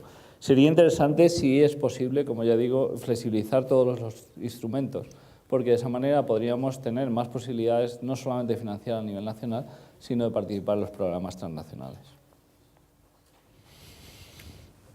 ¿Cómo van a afectar a la comunidad científica los recortes de este año? ¿Qué pregunta? Por hacer una pregunta sencilla, por hacer amigos. Bueno, como ya decía, gracias a Dios los recortes no cuentan a efectos de los fondos europeos. Los fondos europeos, en principio, pues tienen sus anualidades definidas por las perspectivas financieras de la Unión Europea. Y en gran parte lo que son los programas de I+D+I los estamos financiando vía fondos europeos. La cofinanciación nacional, que es la parte que hay que poner, lógicamente, esa parte puede tener algún tipo de afectación, pero como ya digo, en gran medida en estos momentos lo que estos porcentajes que hemos hablado, como ha dicho, de fondos europeos, podrían soportar un apoyo incluso todavía un poco mayor a la ciencia española y en parte compensar esa parte que ahora mismo no podemos, se está en cierto modo recortando. Tenga en cuenta que una de las últimas medidas que se ha aprobado por parte de la Unión Europea, lógicamente en respuesta a la crisis, ha sido que en los últimos comités de seguimiento de todos los fondos europeos se ha aumentado la tasa de cofinanciación europea, o sea, se ha reducido la tasa de cofinanciación nacional en una media de 10 puntos. Eso significa que con menos dinero nacional podemos poner en marcha el mismo número de proyectos a nivel europeo. Esa medida, lógicamente, viene basada en la situación de crisis que vivimos y puede, como ya digo, en una buena medida, en estos momentos lógicamente no estoy en condiciones de cuantificar si eso va a suponer amortizar, o sea, compensar completamente los posibles recortes, que tampoco son de mi competencia, lógicamente, sino son de competencia del presupuesto en la política de I+D, pero sí que desde luego van a ayudar de una manera muy importante a mantener, ya no digo incrementar, pero sí a mantener el esfuerzo en esta política de I+D+I, de investigación, de ciencia, etcétera, en este apoyo. Como ya digo, se ha aprobado muy recientemente y ya se va a poner en marcha en todos los programas y eso significa que el efecto palanca, si antes era por 4, pues ahora va a poder ser por 5, con el mismo esfuerzo nacional. No sé si hay alguna palabra más sobre gestión por este lado. A lo mejor también mencionar solo que, por supuesto, el esfuerzo nacional sigue siendo importante, independientemente del presupuesto que vamos a tener, porque los recursos comunitarios son solo siempre adicionales, al fin y al cabo, y nunca deben sustituir el esfuerzo que se lleva a cabo a nivel nacional, porque el dinero nacional es importante para conseguir luego un tejido que luego puede competir. O que es luego interesante también para grupos que vienen de Alemania o de Austria para invitar a participar en su grupo, su parte de investigación, ¿no? Hablamos de grupos, vamos a la excelencia. Es otra palabra que sale sistemáticamente cuando se habla de ciencia, la excelencia. Queremos financiar la excelencia, pero ¿quién decide qué es la excelencia? En ciencia ya sabemos que el efecto Mateo juega un papel importante, a quien tiene se le da y a quien no tiene se le quita incluso lo poco que tiene. ¿Cómo se relaciona esto con la medida de la excelencia? ¿Quién otorga la excelencia? ¿Son criterios verdaderamente neutrales o juega también el ser de un país pequeño, el ser de un país grande, el pertenecer a una institución sólida? Bueno, ¿cómo se mide? Si se mide correctamente la excelencia, ¿jugamos en igualdad de oportunidades todos en Europa?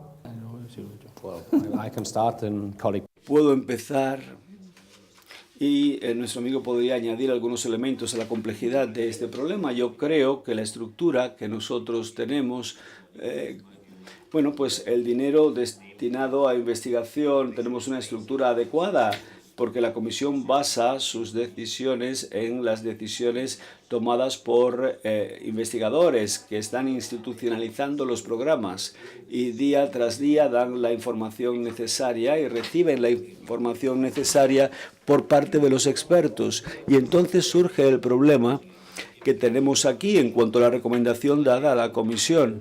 ¿Están representando toda la investigación en la Unión Europea? ¿Están representando grupos más pequeños, digamos, daneses, británicos, finlandeses? Bueno, de estos científicos quiero decir. Por supuesto, es importante que se institucionalicen los proyectos y que se represente un conocimiento general en los entornos científicos. Entonces, no están representando solamente a individuos o a pequeñas áreas. Podrían no ser totalmente representativos, pero tienen que cubrir toda esa gama de lo que existe ahí. Es decir, esto me lleva a los criterios de selección. Si se hace bien, yo creo firmemente que la excelencia es la forma adecuada en busca de la excelencia. Necesitamos este tipo de competencia entre proyectos para estar seguros de seleccionar las propuestas con el mayor impacto. Otro elemento importante, por supuesto, son los criterios para evaluar qué proyectos tienen una transparencia completa. Y esto tiene que ser definido, no debe ser algo que se deje al criterio o a la preferencia individual, con mucho terreno para interpretación. No, tiene que ser algo claro que comprenda todo el mundo y, por supuesto, los países tienen que tener una verdadera posibilidad de alcanzar esos criterios. No se puede pedir lo imposible, es decir, algo en una nebulosa que no se pueda realmente definir y competir. Creo que hay que ser muy cuidadosos a la hora de expresar estos criterios, pero si se expresan bien, creo que sí, que la excelencia es la forma adecuada, pero por supuesto no es fácil detallarlo. Bueno, yo estoy completamente de acuerdo con lo que acaba de decir. O sea, yo estoy convencido que los criterios de excelencia científica que se manejan a nivel de la Unión Europea son los adecuados y que todo se evalúa de una manera muy rigurosa y muy transparente, como ha dicho. Lo que pasa es que vuelvo a mi intervención anterior. Lógicamente, el problema es que quizás para los países estos que estamos en esta zona intermedia, donde realmente tenemos el problema de que competir en excelencia nos resulta complicado, a pesar de eso estamos en cierto modo triunfando en esa competición, pero resulta especialmente complicado y no así para los países que todavía están más lejos de esos países alejados, porque tienen otro tipo de facilidades. Ellos tienen sus propios programas con dotaciones que probablemente multipliquen por 4 o por 5 las que tenemos los países intermedios, en los cuales pues, puede caber todo dentro sin necesidad de recurrir a estos criterios de excelencia científica. Eso es por eso por lo que nosotros decimos que hay otros criterios que se deberían tener en cuenta, porque lógicamente si solo los mejores pueden acceder a la financiación, pues nunca los intermedios van a poder llegar a ser los mejores. Luego, por tanto, por ejemplo, la brecha científica debería ser un criterio a tener en cuenta. El esfuerzo que se hace para superar esa brecha científica es otro elemento que se debería tener en cuenta. La excelencia en otros campos no puramente científicos como el tecnológico, el de la innovación, también es otro criterio que se debería tener en cuenta y donde probablemente estaríamos en más capacidad para competir. Ya digo, no me parece que los sistemas a nivel de la Unión Europea de calificación de la excelencia científica, no diría que son perfectos, pero son adecuados, pero sí que creo que hay otros criterios que para algún tipo de países nos deberían facilitar la opción a llegar a ser de los mejores cuando estamos en un nivel que todavía estamos cercanos, pero no estamos todavía a nivel de los mejores. Yo estoy también totalmente de acuerdo, solo para añadir un punto más, y también la Comisión lo ha considerado en su propuesta para el nuevo programa Horizonte 2020. La simplificación ayuda también, por supuesto, a que muchos investigadores o grupos de investigadores presenten sus proyectos y vean también si hay más simplificación, hay más transparencia y el proceso de selección también es más visible. Por otro lado, si al final vamos a conseguir un presupuesto que considera más dinero para el programa Horizonte 2020, muchos proyectos de investigación que se han visto excluidos por el momento y que han sido valorados de manera excelente, van a poder entrar y van a encontrar también financiación. Por ello también estoy convencido que vamos en el camino correcto.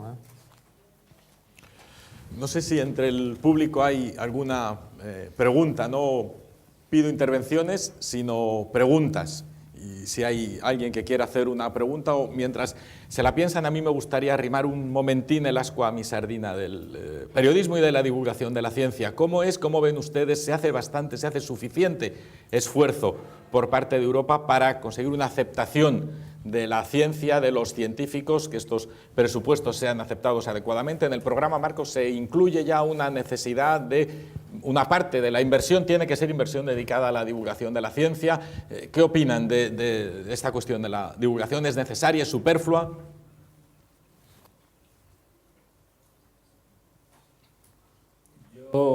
Perdón que estoy un poco monopolizando esta.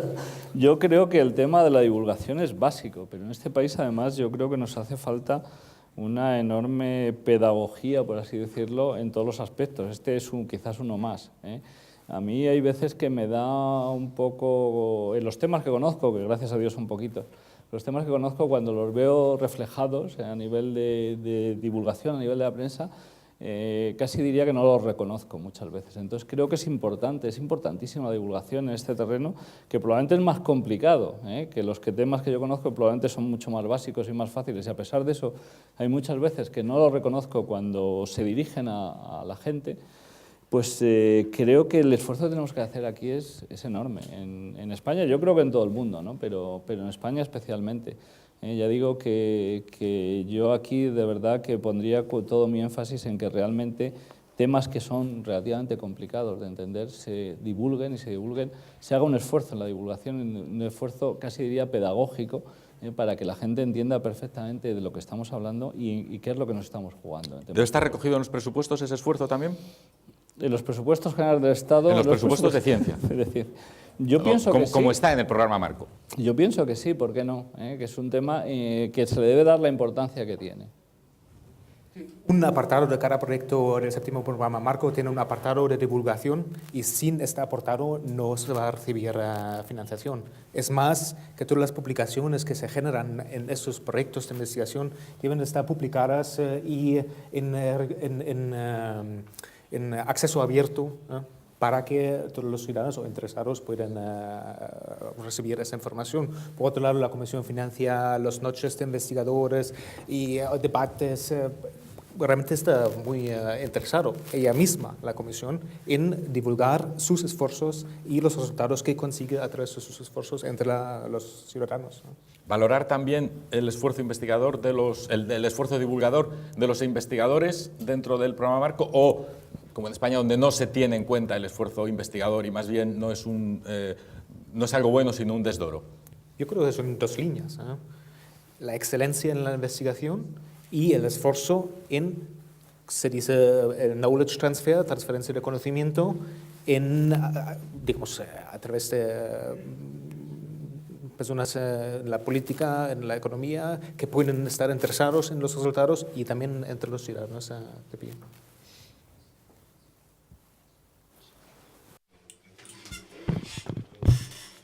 Creo que es importante hablar de esta diferencia o de esta distinción de la que se acaba de hablar. Yo estoy convencido de que las comunidades científicas y las empresas más importantes que participan en estos esfuerzos de investigación se comunican muy bien entre sí. Y los resultados de su investigación tienen que ser públicos y accesibles, más allá de ese círculo cerrado de investigadores. Y esto, por lo tanto, no me preocupa tanto, porque es algo que ya se tiene en cuenta en el seno del programa Marco. Pero usted está planteando otra dimensión que es muy importante también, que es traducir los resultados científicos en conocimiento público general, que se refleje en los sistemas educativos y en el debate público de los Estados miembros. Y en ese sentido yo creo que has dado con el dedo en la llaga. Y es algo que no es tan fácil de organizar, porque por lo general se tratan de dos cosas diferentes. Una cosa es la ciencia y otra la educación, y por lo general los científicos no se comunican con los educadores ni los educadores con los científicos. Es muy difícil tender un puente tanto a nivel europeo como nacional, y también con respecto al público general. Evidentemente, el papel de los periodistas debería ser ese. Pero ¿podemos ayudar más a nivel europeo a que haya una mejor comunicación? Quizás sí, ¿no? Quizá, bueno, pues hayan identificado una brecha en ese sentido. Y cuando tenemos todo este debate financiero, bueno, yo sigo muy de cerca este debate financiero y he observado que el tipo de cosas que se suele debatir en sitios como aquí o en Bruselas, por lo general se queda dentro de círculos muy pequeños. Y parece como si fuera muy difícil y poco atractivo el traducir lo que decimos aquí en información divulgativa general que puede interesar a la gente. Con los nuevos medios de comunicación podemos lograrlo online, y el papel de los consejos y de los comités parlamentarios, a cualquiera que le interese saber qué se debate ahí, puede entrar en Internet y saber qué se está discutiendo en el Comité de Asuntos Exteriores, por ejemplo, del Parlamento. Pero este umbral hay que cruzarlo en el caso de la ciencia para que la gente sepa qué se debate y qué información hay ahí. Yo creo que eso es muy importante, pero es el papel del periodismo, de un periodismo del siglo XXI, no del siglo XX, claro. Y hay otra cosa que veo que falta: programas europeos que apoyen esto, no sé, y díganos si les parece que es así o si han descubierto algún otro tipo de laguna o de brecha. Yo también formo parte de estos superveteranos que hay en la Estación Española. Me acuerdo de José Manuel Piñero, al que le felicito por el reciente nombramiento después de tanto esfuerzo, de tanta batalla. Y evidentemente, pues he tenido la gran oportunidad de utilizar las fuentes tan magníficas de la Comisión Europea como son las fuentes de la Dirección General de Presupuestos. Y he hecho un pequeño análisis para ver de qué manera en el momento actual de gran crisis que vivimos, cómo ha actuado este presupuesto, que siendo muy reducido en su tamaño, ¿no? Se ha citado el 1%, conocidos por todos, cómo actuaba en estos momentos de crisis antes de la crisis, el periodo hasta el 2008, un trienio antes y un trienio después. Y el resultado que se obtiene gracias a la enorme transparencia que la Dirección General de Presupuestos produce y que está tan actualizada, es que este pequeño grupo, que con la mala uva que le caracteriza a un grupo europeo, diríamos, muy conservador, partidario siempre del menos del 1% y de las colonias en España o en Europa, pues que nos denominan como PIGS, y añado la última I de Italia, porque también ha introducido Italia, pues el saldo financiero de estos periodos ha producido una importante pérdida del saldo financiero de estos 5 países, Italia, Grecia, Portugal, etcétera, Irlanda. Esto es lo que ha pasado en estos 2 periodos antes de la crisis y en medio de la crisis. Cuando uno hace ese análisis de una política que para España es tan importante como la política de cohesión, pues ocurre algo que es todavía más llamativo, y es que estos países, estos 5 países, incluso he diferenciado los países de la Europa de los 10, es decir, anterior a la gran ampliación, y la Europa de los 12, después de la ampliación, haciendo en conjunto una Europa de 27, el resultado no puede ser más desalentador. Es decir, los países como Grecia, Irlanda, Portugal, España, tenemos una caída espectacular de lo que es los pagos, los créditos de pago que se dirigen a España, a Portugal, a Grecia, a Italia, en relación con lo que ocurría en el periodo antes de la crisis. De alguna manera, eso está anunciando que el comportamiento del presupuesto, si lo dijéramos muy exageradamente, sería como un desestabilizador automático, no quiero decir tanto, pero realmente no está haciendo la función que se le supone, que al menos sea neutral o que al menos ayude. Esto lo digo en este contexto, quiero decir, porque como muy bien nos ha recordado José Manuel Piñeiro, efectivamente estos programas de la política de cohesión acumulan dentro de ella un 30% de inversiones en I+D+I, que es extraordinariamente importante su volumen, su incidencia en regiones y que están produciendo estos resultados que digo, con lo cual tenemos saldos financieros esperando conseguidos en las últimas perspectivas del 2007-2013 por parte de España, solo en FEDER, de muchos, miles de millones, que yo creo que realmente habría que tomar la atención. Y mi pregunta, que es como se me ha invitado, la pregunta es, en definitiva, ¿qué va a hacer la Comisión para que en la reglamentación de la política de cohesión se introduzcan elementos que de alguna manera eviten este planteamiento procíclico de la actuación de esa política tan importante. Perdón. Me sorprende un poco el análisis que has hecho. Los fondos de la Unión Europea se deciden en periodos más largos de tiempo. Se deciden para intervalos de 7 años. Y ahora estamos en el intervalo del 2007 al 2013, tal y como se acordó a finales del 2005 y principios del 2006. O sea que el marco actual se acordó antes de la crisis y ahora se está implantando tal y como se acordó en su momento. O sea que no hay, bueno, incluso aunque algunos países quisieran interferir en la aplicación de este marco acordado, no podrían hacerlo aunque quisieran. El marco se aplica tal y como se acordó en su día. En la Comisión Europea cada año luchamos para que el presupuesto aplique el marco financiero tal y como se haya acordado en su momento. Y lo que estamos presenciando, por un lado, y esto quizá pues le haya confundido un poco a usted, lo que hemos visto es que los proyectos del Fondo Estructural, cada año se produce un ciclo. Primero porque se cierran viejos proyectos.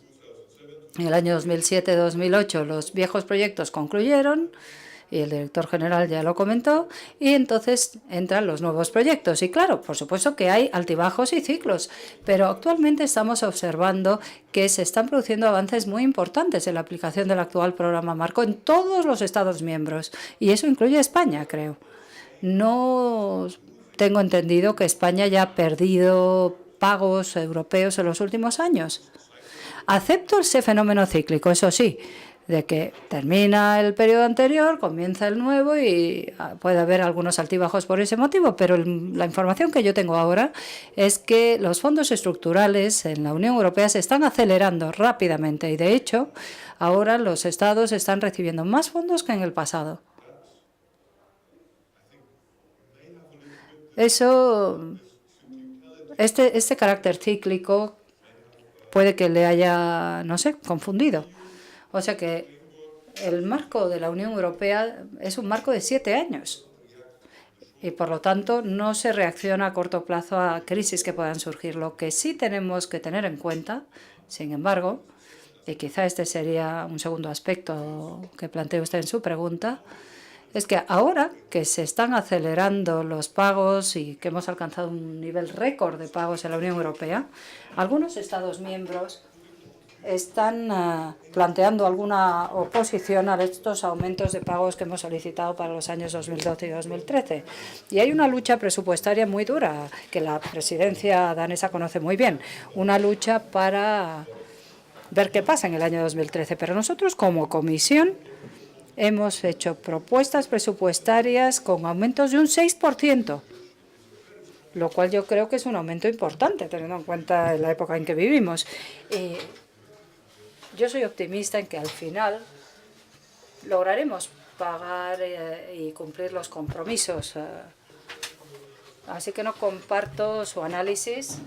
No hay unos países malísimos que intenten recortar los pagos a los países más pobres. No, al contrario, lo que estamos intentando es poner en práctica lo que se acordó en el año 2006.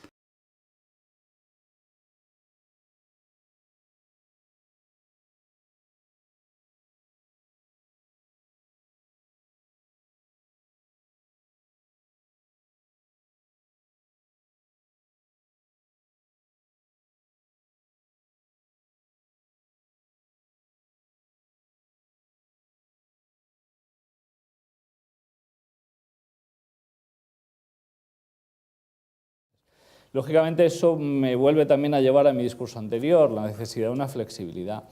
Claro, ha ocurrido una crisis que probablemente nadie había pensado que existiera siquiera, y encima de que fuera de la profundidad que ha sido. Entonces eso pues altera un poco todo el cuadro. España, lógicamente, estaba ya prácticamente en la convergencia y probablemente lo que todo el mundo pensaba es que seguiría avanzando y, lógicamente, esos escenarios decrecientes de la política de cohesión eran absolutamente lógicos en el año 2005.